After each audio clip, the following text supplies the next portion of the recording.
Wreck-It Ralph was a movie, a Disney one. It came out in 2010. It was received quite well. It was about a video game bad guy who found out he's not such a bad guy, and he goes on an adventure to become a hero for once in his life because he feels completely unappreciated and emotionally crushed by his current role, and the rest of his community don't really agree with his choices. This movie is hands down got to be one of my personal favorites of all time. The subtlety, the complex characters, the hero's journey, reverse journey thing they got going on, just the raw amount of detail and care that went into so many aspects of this film. It's just so good. But, I mean, I'm not just gonna tell you that. I love to hear myself talk way too much not to explain why I love this movie so much. On the surface, Wreck-It Ralph just seems like a fish out of water. And while it is that as well, it's a little bit more than that. If you dig just a little bit deeper, you'll see that this whole film offers up so much more than just finding out where Ralph belongs. Wreck-It Ralph offers an engaging narrative focusing on complex characters, with Ralph and Vanellope being at the center of it. We'll get into how amazing the characters are in just a second. First, let's start with the way the world is constructed, and we'll work our way down from there. The year? 1984. Fix-It Felix Jr. had just dropped, and believe you me, nobody was missing out. It was an aspect of American video game culture that was just so prevalent. I mean, as a child of the 80s, I couldn't get a word in edgewise with any of my friends without somebody bringing up how they got a new high score at the arcade. For me, it sat between a Pac-Man and a Street Fighter arcade cabinet. I'll never forget those feelings, those moments. Just struggling, trying to beat my own personal score so I have some bragging rights. It's so cool that they took this beloved franchise and were able to spin it and reboot it into this narrative about what those characters are doing in their time off. I mean, what a fun idea. And that's the world Wreck-It Ralph is selling us. An alternative reality in which Fix-It Felix Jr. was this household name. By fabricating this IP, which allows them to create new characters, new ideas, new relationships, so that they can tell a completely original story with original characters. Crazy, I know. While still capitalizing on that familiarity over unknown mentality that is rampant and kind of a mainstay in major storytelling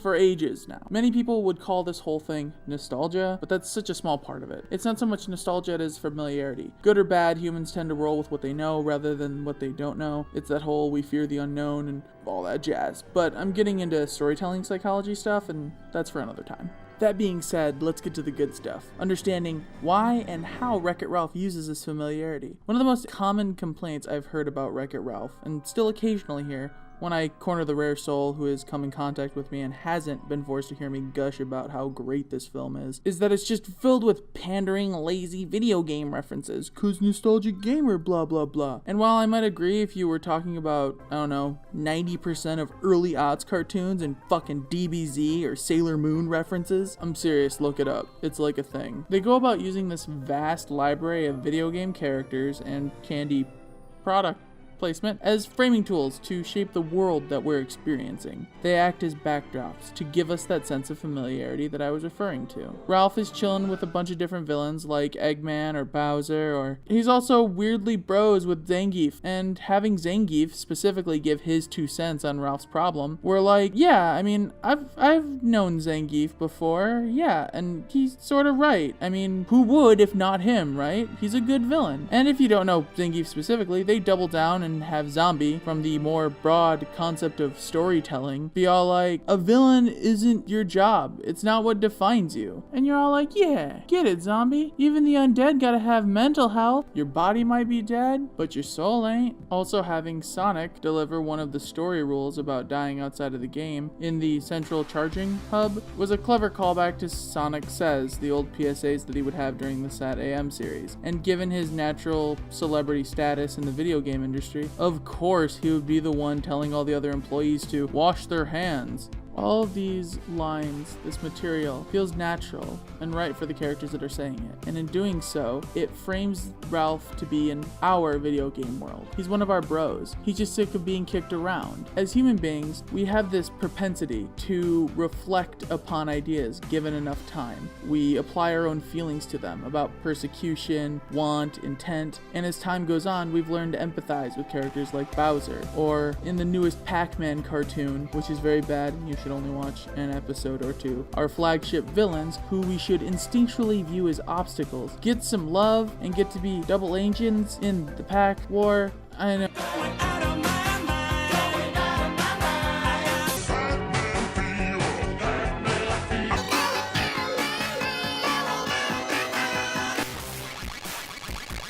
And speaking of Pac-Man, there was a duo in the 80s known as Buckner and Garcia, and they did an album called Pac-Man Fever, and one of the songs on it was about playing Pac-Man. All of the songs were about various video game things. In particular, Pac-Man Fever was about playing a fuck ton of Pac-Man. And if you sat through the rest of Wreck-It Ralph's credit sequences, at one point, there's a song about playing a bunch of Fix-It Felix Jr., and it's done by the same duo. So, there you go. Take that to trivia night and win some beer tickets or whatever. Okay, first and foremost, in all honesty, I was having trouble picking some examples of tight writing in this film because there's just countless amounts of them. They tend to sneak in jargon like turbo right at the beginning of the film, and if you do bother to think about it, you tend to write it off because M. Bison is the one who says it. So you're like, is he talking about like Street Fighter Turbo?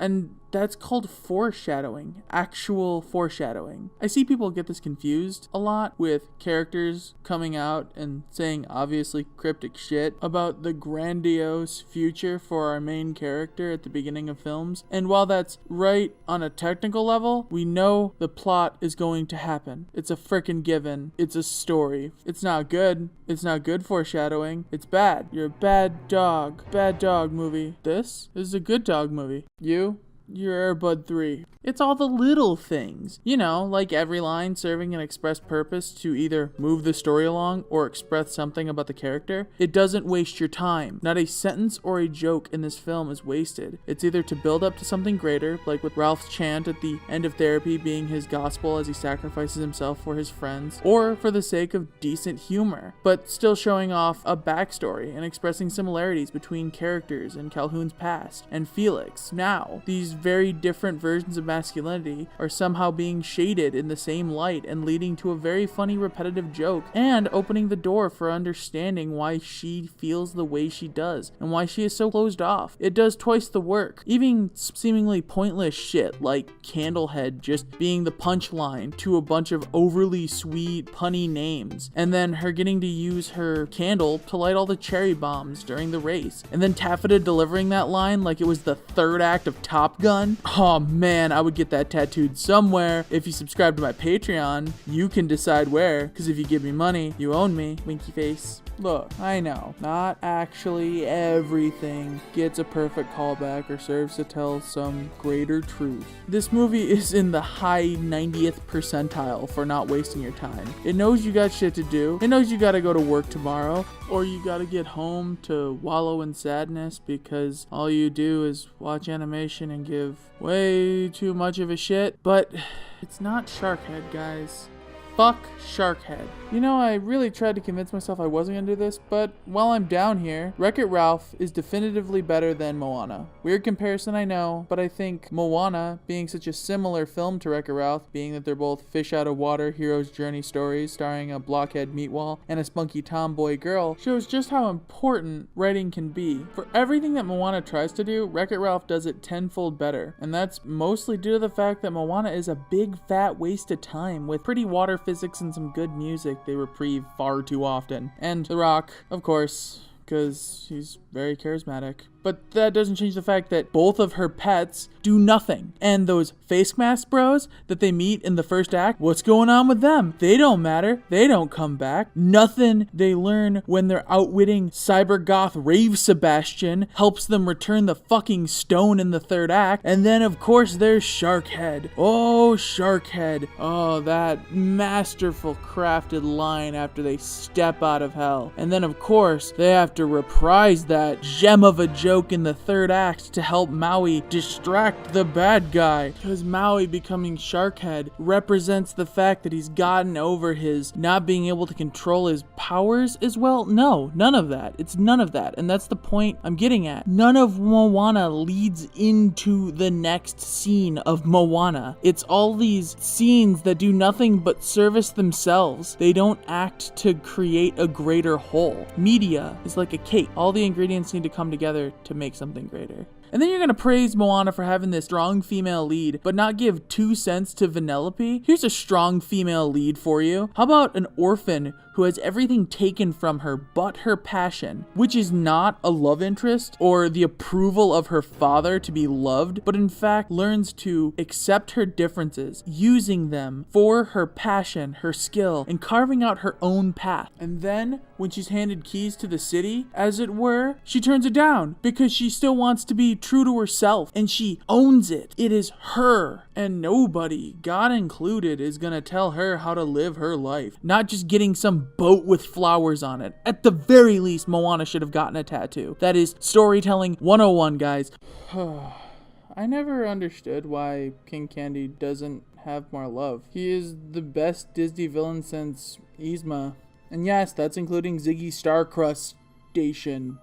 He has all the hallmark of a good Disney villain. Fun but pointed outward facade that makes the masses of the film like him. He's flamboyant, bordering on a term I call gay sinister. Think Vincent Price. I'll go over that in another video sometime. He even has the most important thing of all. I don't remember him having a villain song. No, not the song. That's fun too, but what makes Disney villains so memorable, and in general, what makes good villains just that, is their ability to parallel our hero, and to be able to actually foil them. Not in like a literal sense, but like the narrative term, foil.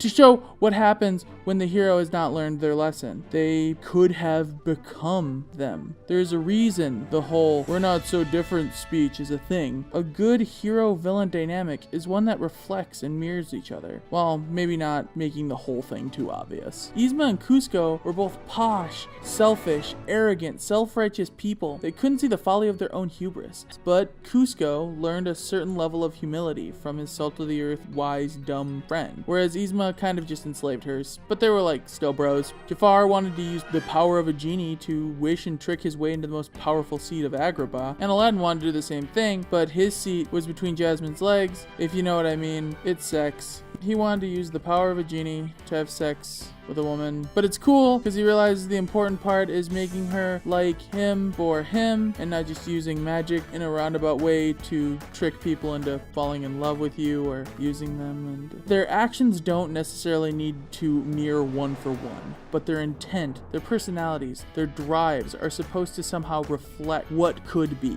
And my boy King Candy has got this in spades. When we finally get the reveal that King Candy's real identity is Turbo, a hero of his game turned villain, who is now needing to be stopped by Ralph, a villain now turned hero. Let's take a look at the path Ralph walked to get to the end of this movie. He was a villain who was sick of feeling bad about it, and sick of everyone in his game not liking him for it. And when he was drowning his sorrows in a bar, he heard from a guy that you get a medal at the end of his game, and he thought, a medal? The ultimate symbol of heroic triumph in his eyes. From another game, but he couldn't, and he does. The unthinkable. He game hops, something so infamous and wrong that it comes with a verb attached to it, named after the first madman to do it, and he does. He gets his medal, and he runs away. And when he meets this quirky little girl who has just so much resolve, she sees a ticket in his ticket and she takes it. She takes his ticket to happiness, the perfect life that he was going to have. She's not going to give it back because she has her own selfish intentions in mind. And so he makes a deal and they both work towards their mutual goals. And when they get close enough to truly threaten King Candy's perfect world he's constructed for himself, he recognizes exactly what Ralph wants and tempts him with it because he knows Ralph just as well as he knows himself. This is that "we're not so different" speech, but without saying it. And when Ralph gives in to his delusions and does the unthinkable and breaks that cart, holy crap, man. That's character death. It's heartbreaking. It's Ralph falling prey to his weaknesses because he's still convinced that this one thing, this medal, will make him a hero. It'll make him happy. His whole identity is wrapped up in that piece of metal. And he gets it. And then he goes back home. And he realizes he did exactly what Turbo did. He got his game shut down. He's ruined everything. He just wanted to be loved, but he became the worst villain of all. But he realizes that. Now, looking at Vanellope, she got here a bit different. She isn't on quite the same level as Ralph just yet. Her gold medal is racing, just like Turbo's was. does. She doesn't even want to win. She really just wants to race. She loves it so much. She can feel it in her code, man. My code. Her code. This is a drive so deep. She can't even drive, but she knows it's a part of her. And that's no different than King Candy. She steals, cheats, threatens the status quo to do what she thinks will make her complete, and what she thinks will make being called a glitch stop hurting. And that's no different than Ralph, no different than King Candy, just not to the same extreme. And the moment that he smashes her cart, all three of them, who are fundamentally broken in the same way, are faced with their demons and fail to stand up to them. And all of this plays into the central theme that everyone in Wreck-It Ralph is dealing with and exploring. Accepting who you are and being okay with that. Self-love. Not letting one aspect of yourself, your body, your past, or your job define you, but by letting you define you for what you want to be. Calhoun learns to be more open. Felix learns to be more adaptive. Vanellope learns to accept her inherent problem. Ralph learns that he's not just a villain. And that makes the end of this already drop-dead amazing film that much more powerful. He starts to focus on himself. He doesn't change the game so he isn't a villain. He builds a little house out of bricks. He doesn't want to live in a stump because that's what his character does. He's still going to therapy because he admits he's not perfect, but he's better. His new favorite moment, a moment at the beginning of the film he dreaded. At the end of every day, it shifted. It didn't change, but he did. It's now because he gets to see his friend being happy, and that makes him happy too. Because what Ralph really learned was to hate himself a little bit less. And that's a timeless, honest, real lesson for anyone. We all struggle with similar things: ambition, jobs, weight, orientation, gender identity, hobbies. We worry about all of them, how they affect us, how they define us. But Wreck-It Ralph is here to show you, give yourself a break. Just do you, man. Be honest with yourself and the others that truly care about you. And no matter what, you'll find some, maybe not all, of that happiness that we're all chasing. Thank you so much for watching the video. I appreciate it. It means the world to me. This was such a labor of love for me. Wreck-It Ralph was such a important video for me to make. That's the best way I can describe it. I really, there's a lot I wanted to say about it, and I hope you enjoyed it too. I hope it wasn't just this long-winded piece about shit that nobody gives a shit about, because when you spend as much time with a video as I did with that video, I had no idea if it's good anymore. So hopefully you guys liked it. I am actually about to go catch a showing of Wreck-It Ralph 2 as a reward to myself for finishing my video about Wreck-It Ralph. So look forward to a video at some point about how amazing or terrible Wreck-It Ralph 2 is compared to Wreck-It Ralph 1, because I'm sure that's inevitable. But you know, subscribe to me on Patreon if you want to, crush the bell, subscribe to the YouTube, do all that shit, and you know, follow me on Twitter, all the social media bullcrap, it's all in the link description area. But I'm sorry that I disappeared, but life got weird and life got complicated, and I want to change that. So hopefully I'll have a more detailed update video-y thing in the future, near future. But for now, I love you guys. Later, Tuna Files, and I'll see you in the next one.